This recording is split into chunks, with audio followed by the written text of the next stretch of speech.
आज़ाद group द्वारा संचालित आज़ाद BPSC academy के ऑफिशियल यूट्यूब चैनल पर आप सभी का बहुत बहुत स्वागत है।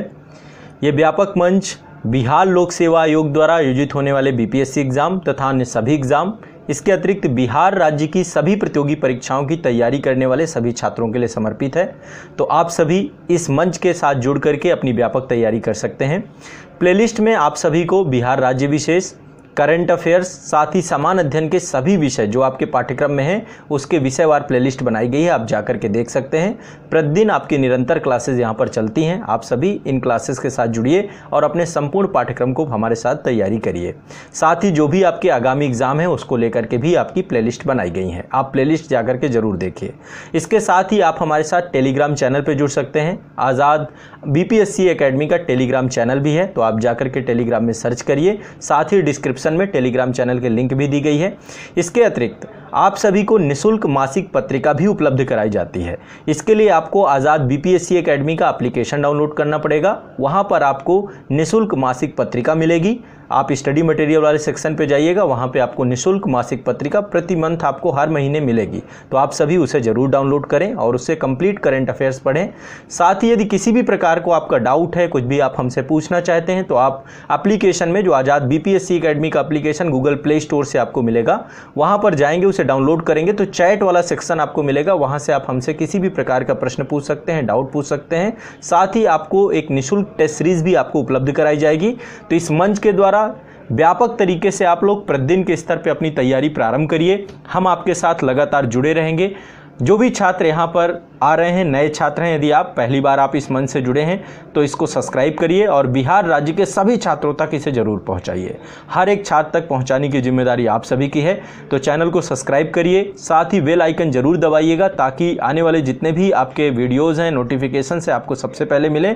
आसान भाषा में अपनी व्यापक तैयारी हमारे साथ प्रतिदिन करिए और अपने एग्ज़ाम में सफलता के करीब पहुँचिए। तो चलिए अपनी क्लास प्रारंभ करते हैं।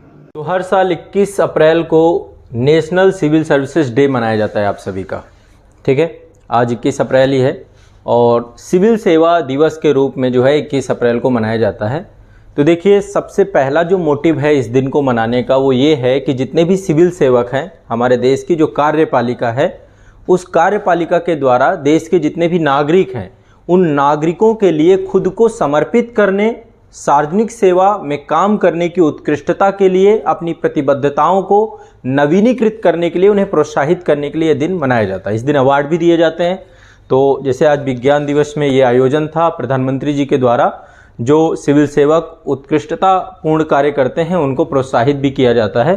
तो ये एक बहुत महत्वपूर्ण दिन है। और एक चीज़ समझिए, देश में जो सिविल सेवक हैं इस देश की नीतियों को संचालित करने के लिए सबसे महत्वपूर्ण जो है एक तरीके से रीढ़ की तरह हैं। और सरदार वल्लभ भाई पटेल जी के द्वारा ये प्रारंभ किया गया था। उन्हीं के ही जो है देश के पहले गृह मंत्री सरदार वल्लभ भाई पटेल जी के द्वारा 1947 में जो है सबसे पहले मेटकाफ हाउस में प्रशासनिक सेवा अधिकारियों को प्रोबेशन के लेकर के संबोधित किया जा रहा था। तो उसी के उसमें इसको मनाया जाता है। इस तारीख को 21 तारीख को ही उन्होंने किया था, इसलिए 21 तारीख को ही नेशनल सिविल सर्विसेज डे के रूप में इसको चुना गया है, ठीक है। तो पहली चीज़ ये।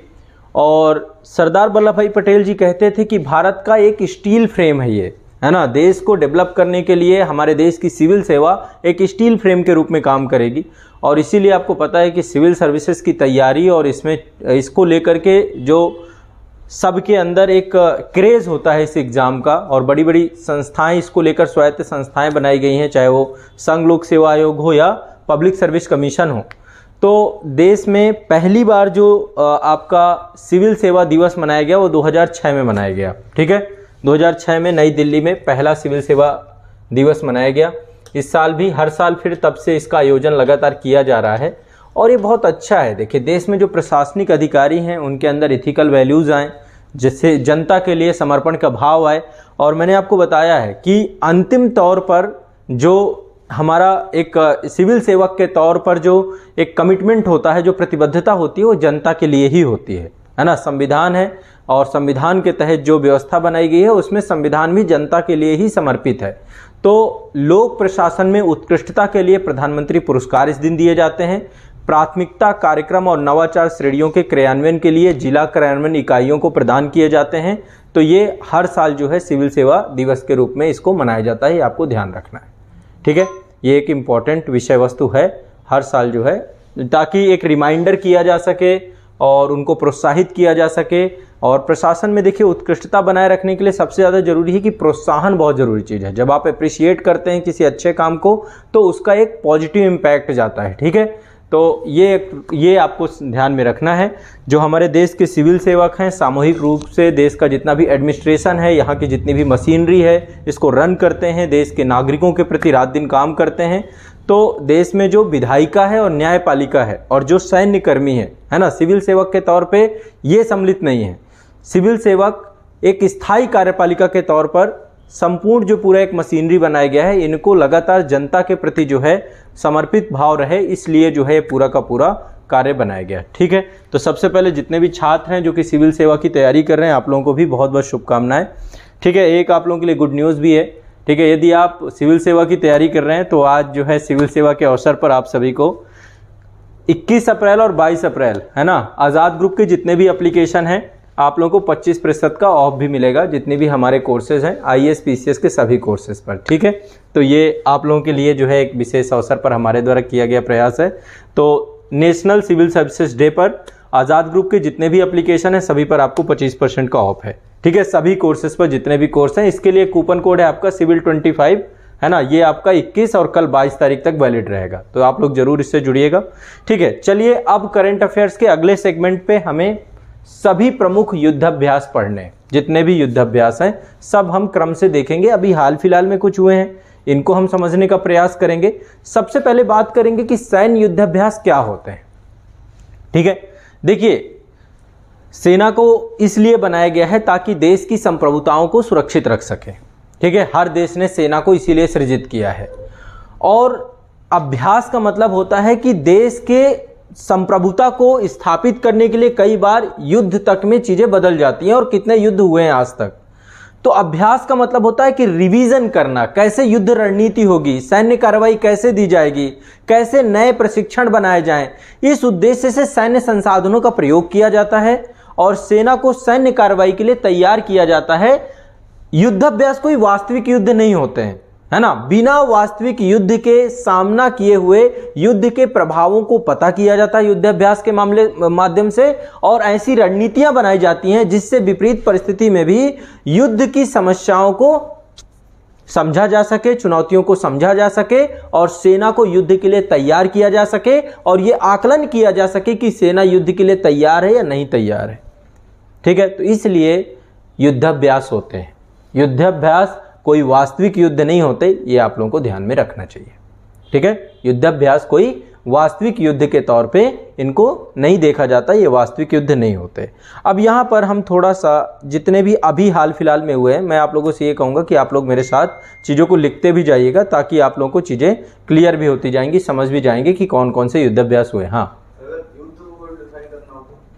देखिए युद्ध एक ऐसी स्थिति है, मैंने आपको बताया था कि जब दो देशों के बीच में कूटनीति समाप्त हो जाती है तो दोनों देश जो है सशस्त्र तौर पर युद्धरत हो जाते हैं। लेकिन केवल जरूरी नहीं कि सशस्त्र ही युद्धरत हो जाए। कोल्ड वार के बारे में भी हमने बात की है ना। कोल्ड वार मतलब एक ऐसा तनाव का माहौल बना हुआ था जिसमें ऐसा लगा कि शायद कभी भी युद्ध हो सकता है। युद्ध एक ऐसी परिस्थिति है जब देशों के बीच में कूटनीतिक वार्ताएं समाप्त हो जाती हैं और युद्ध ही समाधान का एक अंतिम विकल्प बनता है। तब दोनों देश सशस्त्र या फिर बिना शस्त्र के अपने सभी राजनयिक संबंधों को समाप्त कर देते हैं और युद्ध की स्थिति में उतर आते हैं। तो इसको हम इस रूप में देख सकते हैं। ठीक है, युद्ध को हम इस रूप में समझ सकते हैं। अब चलिए, बहुत सारे सैन्य अभ्यास हैं, बहुत सारी लिस्ट है जो मैंने यहाँ पे बनाई है। मैं चाहता हूँ यदि आप चाहो तो आप लोग भी फास्ट लिख सकते हैं। ठीक है, इसमें मैंने तीनों जो प्रमुख सेनाएं हैं हमारी, थल सेना, वायुसेना और जल सेना, इन तीनों के जो है युद्धाभ्यासों के बारे में मैंने यहाँ पर प्रयास किया है कि आप लोगों को पूरी लिस्ट एक एक करके कंप्लीट करा दूँ। ठीक है, एक्सरसाइज जो होती हैं जितनी भी, इनके नाम क्या हैं, एक्सरसाइज किन किन देशों के बीच में होती हैं, तो आपको कुछ तो मैं ऐसे बता दूंगा। पहले रैंडमली मैं चाहता हूं कि एक बार आप इन सबको फास्ट लिखेंगे। ठीक है, मैं यहाँ पे बताता जाऊंगा, कुछ आप फास्ट लिखेंगे भी, और इसके बाद जहाँ पे भी लगेगा कि ये कुछ इंपॉर्टेंट है, याद करनी चाहिए, क्योंकि इनकी लिस्ट बड़ी है। आपको एक बार लिस्ट बना लेना है और ताकि आपको चीज़ें आसानी से ये देख आप कर सकें। ठीक है, क्लियर है, कोई दिक्कत? चलिए सब लोग लिखने के लिए तैयार हो जाएं, क्योंकि इसमें हमें लिखना होगा। हम A to Z जितनी भी चीज़ें हैं एक एक करके लिखेंगे इनमें।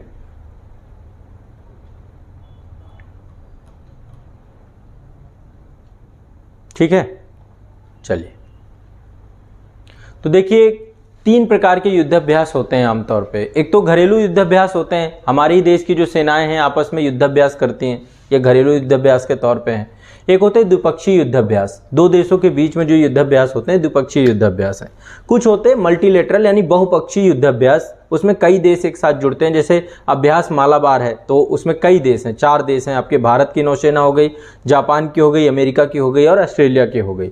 तो कई में मल्टीपल जो है मल्टीलेटरल होते हैं, कुछ बाईलेटरल होते हैं और कुछ घरेलू होते हैं। देश की सेनाओं के अंदर भी युद्धाभ्यास का माहौल बनाया जाता है।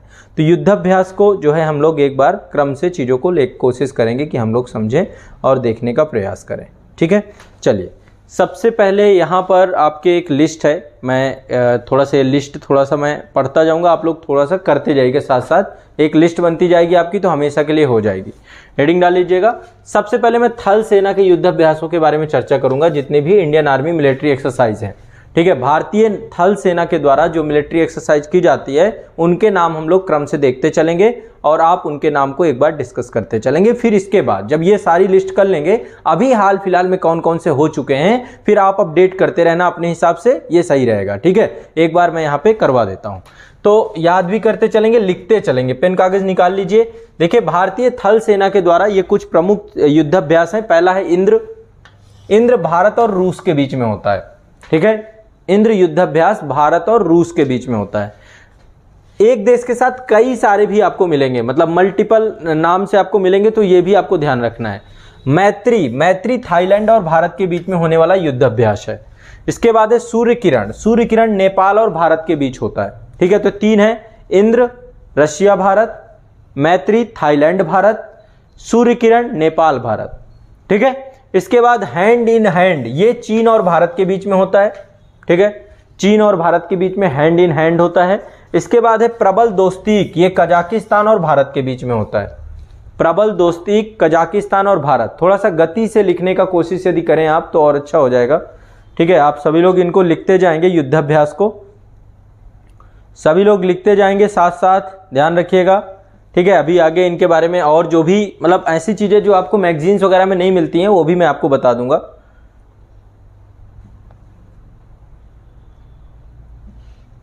ठीक है, तो ये आपके हो गए 5, इंद्र भारत रशिया, मैत्री Thailand Bharat, Surya Kiran Nepal Bharat, hand in hand चीन और भारत, प्रबल दोस्ती कजाकिस्तान और भारत। अगला है नोमैडिक एलिफेंट, ये मंगोलिया और भारत के बीच में होता है। Nomadic elephant. खंजर आपका किर्गिस्तान और भारत के बीच में है। ठीक है, तो मध्य एशिया देखिए काफ़ी, अब भारत में ये समझ लीजिए कि विश्व के सभी देशों के साथ हमारे अंतर्राष्ट्रीय संबंध बहुत अच्छे हो चुके हैं वर्तमान में। एक बड़ी उपलब्धि है मौजूदा सरकार की, है ना। मैं सुषमा स्वराज जी का एक भाषण सुन रहा था, उसमें वो कह रही थी कि लगभग हमने 189 देशों के साथ हमने संपर्क स्थापित किया। यूनाइटेड नेशन में 192 के आसपास देश हैं और ये बहुत बड़ी उपलब्धि है कि 189 देशों के साथ भारत के अंतर्राष्ट्रीय संबंध है और ये चीज़ें दिखाई देती हैं हमें, है ना। युद्धाभ्यासों के तौर पे देखिए, साथ ही जितनी भी इंटरनेशनल इशू होते हैं भारत सबसे पहले उन प्रॉब्लम्स को सोल्यूशन करता। अभी यूक्रेन से कितने लोगों को हमने निकाल लिया, है ना, और इसके लिए रसिया ने कई बार जो है कई घंटे युद्ध को रोका है। ये एक इंटरनेशनली आप किस तरीके से अपनी प्रेजेंस रखते हैं दिखाता है। यमन में जब संकट था तो सऊदी अरेबिया ने हर दिन 2 घंटे युद्ध रोका था, ये बहुत बड़ी बात होती है। ठीक है, तो ये क्या है, भारत के जो अंतर्राष्ट्रीय संबंध, कई बार हम लोग ये आरोप लगाते हैं, प्रत्यारोप लगाते हैं कि देश के राष्ट्राध्यक्ष यहाँ जा रहे हैं वहाँ जा रहे हैं, ऐसे ही घूम, ऐसे नहीं होता। इंटरनेशनल रिलेशंस में आपको अपनी यदि पहचान बनाना है, भारत को एक बड़ी अर्थव्यवस्था के तौर पे ले जाना है, सैनिक ताकतों के तौर पे आपको अपने आप को बेहतर रखना है और अपनी संप्रभुता को सर्वोपरि लेकर के चलना है, तो इसमें आपको अंतर्राष्ट्रीय संबंधों को मजबूत करना पड़ेगा। उन्हीं में से एक ये भी अंतर्राष्ट्रीय संबंधों में बेहतर संबंधों की ओर चलने वाला प्रयास है। चीन के साथ हमारी बहुत सारे मतमुटाव है, लेकिन हम इनके साथ भी हैंड इन हैंड जो है, इनके साथ भी युद्धाभ्यास हमारा टाइम टू टाइम पे होता रहता है। ठीक है, तो इनसे क्या होता है, मल्टीपल कई देशों के साथ युद्धाभ्यास के पीछे का कारण क्या है, कई देशों का एक्सपीरियंस हमें मिलता है ना। तो ये भी एक हमारे लिए बड़ी बात है।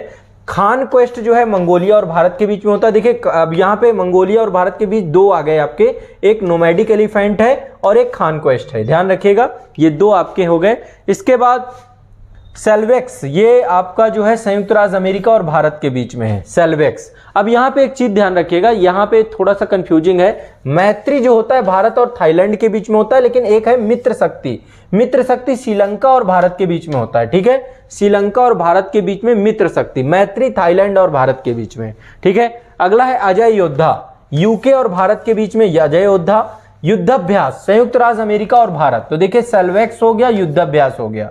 युद्धाभ्यास आपको लगेगा यूएसए, तो ये यहाँ पे यूएसए है, ध्यान रखिएगा। इसके बाद वज्र प्रहार, ये भी यूएसए और अमेरिका के बीच में वज्र प्रहार होता है। इसके बाद एकुबेरिन, ये मालदीव और भारत के बीच में है। संप्रति बांग्लादेश और भारत के बीच में है। बोल्ड कुरुक्षेत्र सिंगापुर और भारत के बीच में है। अग्नि योद्धा सिंगापुर और भारत के बीच में है।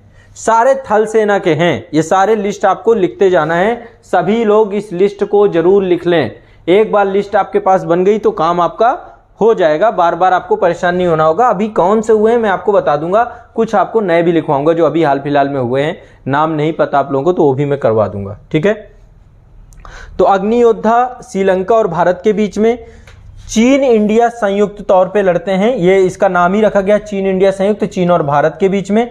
गरुड़ शक्ति इंडोनेशिया और भारत के बीच में। इसके बाद ओमान और भारत के बीच में अल नागह जो है ओमान और भारत के बीच में। इसके बाद विनवैक्स वियतनाम और भारत के बीच में। इमबॉक्स म्यांमार और भारत के बीच में। लमितिये सेशल्स और भारत के बीच में, अभी लमितिये का हुआ था तो मैं ये सब लिखवा दूंगा, जिनके हुए हैं वो मैं लिखवाऊंगा आपको। लमितिये सेशल्स और भारत के बीच में, ठीक है। तो ये आपके इंडियन आर्मी के हैं, ठीक है, प्रमुख आपके जो मेन है। ऐसे अभी और बहुत सारे हैं लेकिन मुख्य मैंने आपको बता दिए, ध्यान रखिएगा इस चीज को। तो देखिए सैन्य अभ्यासों को 3 श्रेणियों में विभाजित किया जाता है। पहली श्रेणी मैंने जैसा कि आपको बताया घरेलू अभ्यास जो होते हैं। घरेलू अभ्यास में 4 अभ्यास हैं जो घरेलू होते हैं। पहला होता है गांडीव विजय के बाद पश्चिमी लहर का भी हाल फिलहाल में था। पश्चिमी लहर, वायु शक्ति और विजय प्रहार, ये लिख लो आप। 4 घरेलू अभ्यास होते हैं हमारे जो 4। इसमें हमारी देश की जो तीनों सेनाएं हैं आपस में जुड़ती हैं और जुड़ करके घरेलू अभ्यास करती हैं।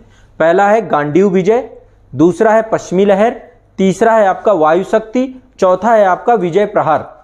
ये 4 अभ्यास हमारे घरेलू अभ्यास में आते हैं। घरेलू जो हमारी सेनाएं हैं वो आपस में करती हैं, ठीक है। घरेलू अभ्यास ऐसे अभ्यास होते हैं जो देश के अंदर की जो सेनाएं होती हैं, अंतर सेनाएं होती हैं, इनके द्वारा किया गया अभ्यास होता है। तो 4 मैंने आपको बताया, गांडीव विजय, पश्चिमी लहर, इसके बाद वायु शक्ति और विजय प्रहारी, ठीक है। ये और बाकी ये थल सेना के आपके हो गए, ठीक है। लगभग 24 मैंने आपको बता दिए थल सेना के, जरूर याद कर लीजिएगा। अब दूसरा है नेवी के द्वारा किए जाने वाले अभ्यास। तो नेवी में किए जाने वाले अभ्यास दोनों तरीके के हैं, मल्टीलेटरल भी हैं और आपके द्विपक्षीय भी हैं, ठीक है। तो यहाँ पे कौन कौन से मल्टीलेटरल हैं, कौन कौन से द्विपक्षीय हैं, मैं दोनों आपको यहाँ पे बता देता हूँ, ठीक है। यहाँ पर देखिए वरुण जो है आपका, वरुण द्विपक्षीय है, ठीक है। यहाँ पे आपका फ्रांस और भारत है। इसके बाद है ये मालाबार में अब ऑस्ट्रेलिया भी सम्मिलित हो गया है। क्वाड के तीनों सदस्य जुड़ गए हैं ऑस्ट्रेलिया। ये एक मल्टीलेटरल है, नौसेना का होता है, ठीक है, नौसेना का होता है ये। तो यूएसए, जापान, भारत और ऑस्ट्रेलिया ये अभ्यास मालाबार करते हैं, ठीक है। अभ्यास मालाबार नौसेना के द्वारा किया गया अभ्यास है। ये एक है स्लीनेक्स श्रीलंका और भारत की नौसेना के द्वारा किया जाता है। ये नौसेना का है, ये जरूर आप हेडिंग डालिएगा, नौसेना अभ्यास, इंडियन नेवी मिलिट्री एक्सरसाइज, ठीक है। इसके बाद आपका श्रीनेक्स के बाद श्रीलंका और भारत, सिम्बेक्स सिंगापुर और भारत, ठीक है। सिम्बेक्स सिंगापुर और भारत। कोंकण में यूके और भारत है, ठीक है, कोंकण में यूके और भारत है। इसके बाद आपका IBSAMARAR, ठीक है, थोड़ा सा इसको ध्यान रखना है। IBSAMARAR,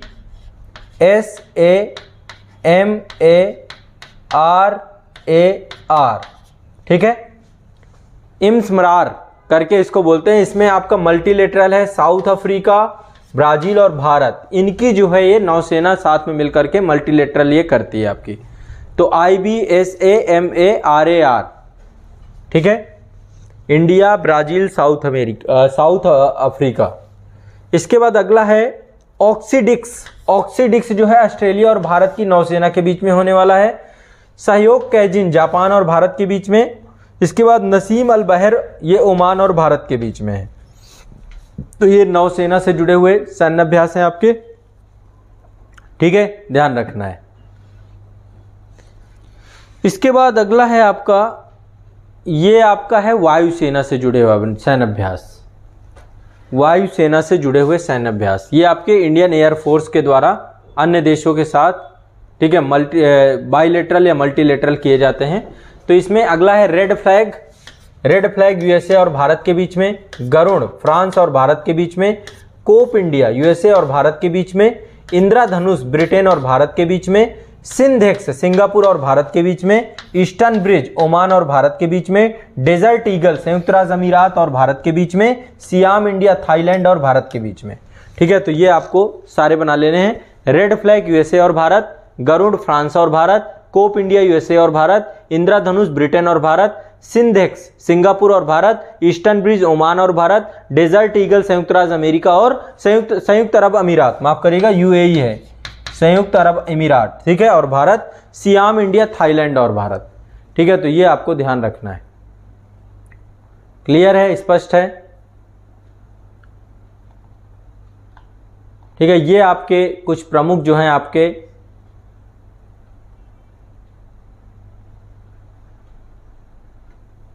स्पष्ट हैं। अब देखिए, अभी हाल फिलहाल में बहुत सारे हुए हैं। हाल फिलहाल में कुछ घरेलू हुए हैं, कुछ बाइलेटरल हुए हैं, कुछ मल्टीलेटरल हुए हैं। मैं आपको बता देता हूं कि हाल फिलहाल में कौन कौन से हुए हैं। एक तो हुआ है पश्चिमी लहर। पश्चिमी लहर जो है पश्चिमी तट पे हुआ, घरेलू सैन्य अभ्यास है। घरेलू मैंने आपको कितनी संख्या बताई घरेलू की? 4। कौन कौन से हैं? गांडीव विजय, पश्चिमी लहर, वायु शक्ति और विजय प्रहार, ठीक है, ये 4 है टोटल। तो अभी पश्चिमी लहर का सैन्य अभ्यास हुआ था पश्चिमी तट पर। पश्चिमी तट समझते हैं, भारत का मैप देखा है आपने, भारत के मैप में पश्चिमी घाट है और पूर्वी घाट है। पश्चिमी घाट में ही पश्चिमी तट है और पूर्वी तट है ना। नदियों के द्वारा तटीय मैदानों का भी निर्माण किया जाता है। जैसे उत्तर भारत का मैदान है वैसे ही पश्चिमी तटीय मैदान। और तो पश्चिमी तट भारत पर, यानी ये पश्चिमी घाट वाले क्षेत्र पे आपका जो है 6 जनवरी से लेकर के 25 जनवरी 2022 के मध्य भारतीय नौसेना, भारतीय वायुसेना और भारतीय थल सेना और तट रक्षक बल जितने हैं, है ना, इंडियन कोस्ट गार्ड, तो इनको भाग लिया गया था और आयोजन भारतीय नौसेना के द्वारा करवाया गया था पश्चिमी लहर का। क्लियर है? तो पश्चिमी लहर भारत का घरेलू सैन्य अभ्यास है जो हमारे देश की सभी सेनाएं मिलकर के करती हैं, ठीक है। इसके बाद लिमितीय हुआ था। अभी लिमितीय सेशल्स और भारत के बीच में होता है, मैंने अभी आपको बताया था। लिमितीय ये रहा, भारतीय और सेशल्स की क्या है, थल सेना है, कौन सी है, हाँ, थल सेना के बीच में होता है। तो थल सेना के बीच में ये अभी आपका 22 मार्च से लेकर के 31 मार्च 2022 के बीच में हुआ था, संयुक्त सैन्य अभ्यास के तौर पे था, ठीक है। इसमें भारत की गोरखा राइफल्स गई हुई थी, है ना, और गोरखा राइफल्स के द्वारा जो है इसमें रिप्रेजेंटेशन किया गया था इंडिया का। तो लिमितीय अभी हुआ था, लिमितीय 2022 याद रख लेना है, भारत और सेशल्स के बीच में, ठीक है। इसके बाद आपका दस्तलिक मैंने लिखवाया कि नहीं लिखवाया आपका? दस्तलिक आपका उज्बेकिस्तान के साथ किया जाता है, भारतीय सेना करती है। लिखा है कि नहीं लिखा इसमें? दस्तलिक नहीं है तो लिख लो दस्तलिक के बारे में।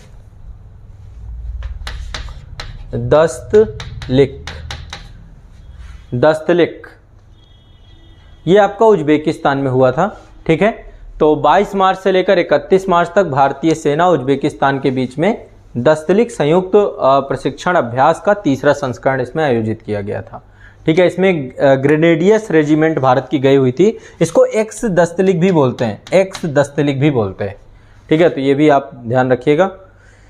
इसके बाद अभी एक और सैन्य अभ्यास हुआ था, ठीक है। ये सैन्य अभ्यास का आयोजन जो है ये आपकी भारत के ही मतलब एक आंतरिक ही रहा है, लेकिन ये आपका जो है पुलिस और सेना के बीच में हुआ था। महाराष्ट्र पुलिस और भारतीय सेना के बीच में, इसका नाम था सुरक्षा कवच। लिख लीजिए, सुरक्षा कवच जो है आपका भारतीय सेना और महाराष्ट्र पुलिस के बीच में युद्धाभ्यास हुआ था ये, ठीक है। तो ये भी एक घरेलू युद्धाभ्यास है, इसको लिख लीजिए। सेनाओं के बीच में नहीं, पुलिस और सेना के बीच में हुआ था। सुरक्षा कवच 2 जो है ये 2रा संस्करण था, ठीक है, तो ये युद्धाभ्यास क्यों किया गया? क्योंकि देखो महाराष्ट्र या जो तटीय हमारे क्षेत्र हैं, यहाँ पे आतंकवादी गतिविधियां, आतंकवादी हमले, इनकी जो है सबसे ज़्यादा जो है एक तीव्रता बनी रहती है ना।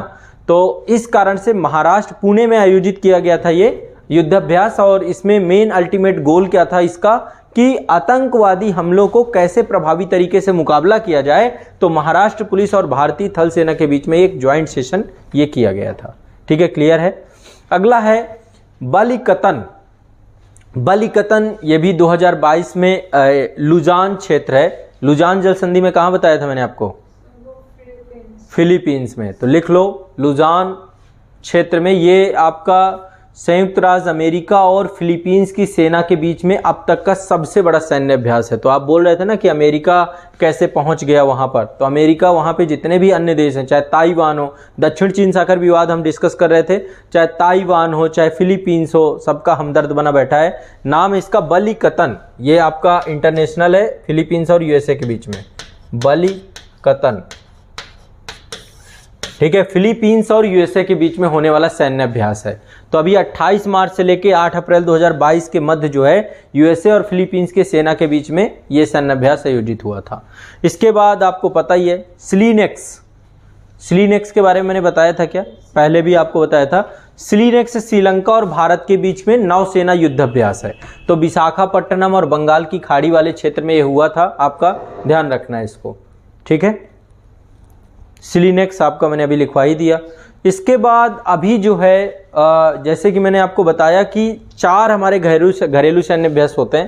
पहला है आपका गांडीव विजय, दूसरा है आपका पश्चिमी लहर, तीसरा है आपका वायु शक्ति। तो वायु शक्ति का आयोजन अभी 7 मार्च 2022 को हुआ था, वायु शक्ति का, और नाम ही वायु है। तो कौन इसमें होगा? टोटल वायुसेना। वायुसेना के द्वारा ये अपना घरेलू युद्धाभ्यास किया जाता है। अभी इसमें पहली बार राफेल जो हमारे युद्धक जो है एयर फाइटर प्लेन मंगाए गए उनको भी इसमें सम्मिलित किया गया था। तो 7 मार्च 2022 को भारतीय वायुसेना का होने वाला वायु शक्ति अभ्यास जो है ये होना था, बट ये हुआ नहीं, स्थगित कर दिया गया। ठीक है, 7 मार्च को ये आपका होना था। ठीक है, इसमें राफेल पहली बार आने थे, बट ये पोखरण रेंज में होना था, ये कैंसिल हो गया है, वायु शक्ति होना था। ठीक है, ये आपको ध्यान रखना है। इसके बाद एक होता है आपका कोबरा वॉरियर।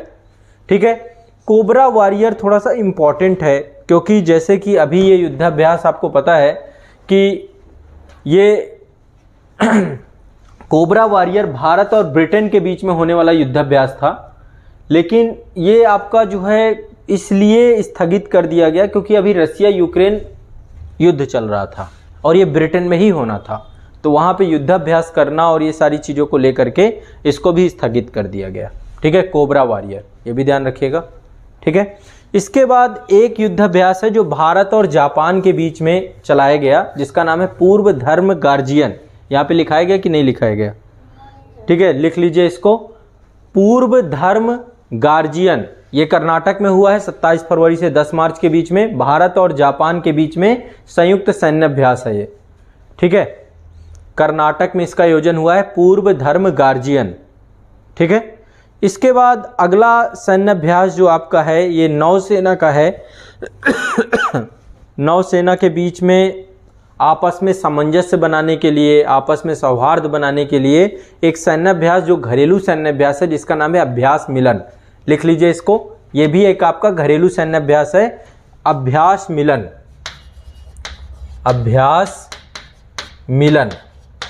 तो 2 मैंने आपको बता दिए, एक तो सुरक्षा कवच ऐड कर लीजिएगा घरेलू सैन्य अभ्यास में, दूसरा अभ्यास मिलन। ये आपका नौसेना के बीच में, केवल नौसेना के बीच में आपस में सौहार्द, सामंजस्य और सहयोग को लेकर के द्विवार्षिक सैन्य अभ्यास है। 1995 के बाद से इसको प्रारंभ किया गया था। इसके बाद अगला है ईस्टर्न ब्रिज। ईस्टर्न ब्रिज जो है ये ओमान और भारत के बीच में हुआ है अभी, है ना। ईस्टर्न ब्रिज ये भारत और ओमान की वायुसेना के बीच में हुआ है। ठीक है, वायुसेना में हमने लिखा है इसे।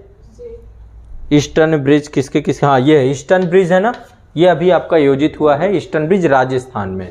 तो 21 से लेकर के 25 फरवरी के बीच, है ना, ये जो है ईस्टर्न ब्रिज आपका भारत और ओमान की, जो ओमान में रॉयल एयरफोर्स है, भारत में भी भारत की वायुसेना और रॉयल एयरफोर्स के बीच में जो है ये आपका आयोजित किया गया है। ठीक है, अगला है आपका पासेक्स। पासेक्स आपका भारत और रूस के बीच में एक अंतर्राष्ट्रीय अभ्यास है, ये नौसेना के बीच में। नौसेना में लिखवाया गया कि नहीं लिखवाया गया? नहीं लिखवाया गया ना। हाँ, इसको लिख लीजिए आप, इसको ऐसे लिखेंगे पासेक्स, भारतीय और रसिया के बीच में ये एक नौसेना अभ्यास है, अरब सागर में आयोजित किया गया था ये, ठीक है। INS कोच्चि ने भाग लिया था इसमें। इसके बाद अगला सैन्य अभ्यास है आपका एक बहुराष्ट्रीय सैन्य अभ्यास है जिसका नाम है सी ड्रैगन। सी ड्रैगन ये पश्चिमी प्रशांत महासागर में हुआ था 5 जनवरी से 20 जनवरी के बीच में। और सी ड्रैगन में आपकी कई सारे जो है देश इसमें सम्मिलित हुए थे आपके सी ड्रैगन। इसमें नौसेना भी थी और नौसेना के बीच में हुआ है ये पूरा का पूरा पश्चिमी प्रशांत महासागर में। सी ड्रैगन में कितने देश थे, एक बार देश लिख लीजिए। सी ड्रैगन में एक तो भारत है हमारा, दूसरा आपका भारत के बाद ऑस्ट्रेलिया है, तीसरा आपका कनाडा है, फिर आपका अमेरिका है, फिर दक्षिण कोरिया है, फिर जापान है। इतने देश हैं इसमें, ठीक है। तो ये ध्यान रखिएगा, भारत, ऑस्ट्रेलिया, कनाडा, अमेरिका, दक्षिण कोरिया, जापान, ठीक है। सी ड्रैगन ये भी काउंटर चाइना के तौर पे आप मान सकते हैं।